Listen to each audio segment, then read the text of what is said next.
every patient with teeth, from cradle to grave, is susceptible to caries. So I'm always looking for caries and looking to give the message about tooth cleaning and diet, always, with all patients.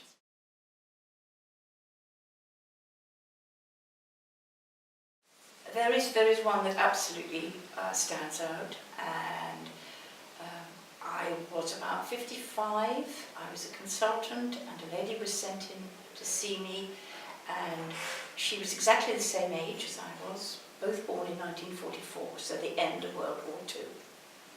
And she was sent in to see me because she had a very heavily restored mouth. She had lots of fillings and crowns, and she had huge caries lesions around them, and the dentist was in despair. What was he going to do? What was happening? And it emerged as we started to talk that her father was a dentist. In fact, he had trained at the very school that we were sitting in. He trained at Guy's. And I told you my mother was a hygienist. And I said to her, well, you've got a very heavily restored mouth. I've got 3 minute fillings in my mouth. We need to try and uncover what's different. Her cleaning was pretty good. Her restorative dentistry was good. Her father had done it, but she got huge carious lesions around it.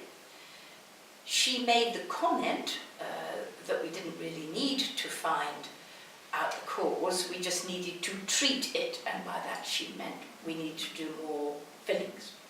And she made a very important comment, I think. She said, my father always said he could cope with anything I gave him by using a dental drill.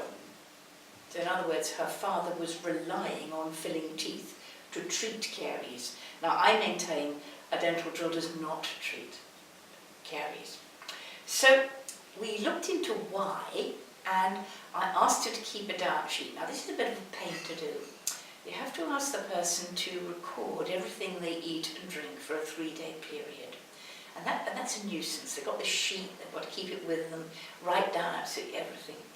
And when her sheet came back, it was absolutely fascinating because she was sipping sugar all the time. She was an executive secretary. She used to work with a cup of tea or coffee on her desk with 3 teaspoons of sugar in each. And as she worked, she would sip and sip. Now, if you give a baby a sugar dummy, they get rampant caries. And that's what she was doing to herself. It was her diet. She was actually eating very little bit of fruit and one main meal, and that was all. But so there was the cause of her caries. But we found it too late. She was going to lose her teeth. Very sad, isn't it? And that struck me so much, because there was she, the dentist's daughter, and there was I, the hygienist's daughter, same age, no fluoride in toothpaste when we were young, and our mouths could not have been more different.